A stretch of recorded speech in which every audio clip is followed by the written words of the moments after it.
जेव्हा आपण खूप इमोशनल असतो ना, तेव्हा आपण छोट्या छोट्या गोष्टींचा आपण फार विचार करतो आणि आपण स्वतःला त्रास करून घेतो. तेव्हाच हे समजणं गरजेचं आहे की आपण कुठे अटॅच व्हायला पाहिजे आणि कुठे डिटॅच व्हायला पाहिजे. हे जर आपल्याला समजलं ना, तर आपला खूप त्रास कमी होईल. ज्या ठिकाणी ज्यांच्यामुळे तुम्हाला अनकम्फर्टेबल फील होतंय, तिथनं स्वतःला बाजूला करा. ज्या ठिकाणी तुम्हाला वाटतंय की रिलेशनशिप ही वन साइडेड आहे, फ्रेंडशिप असू देत, प्रेम असू देत, तिथनं बाजूला व्हा.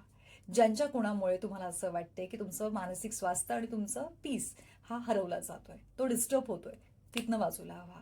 ज्या ठिकाणी तुम्हाला वाटतंय की अनफेअर ट्रीट केलं जात आहे तुम्हाला, तिथनं बाजूला व्हा.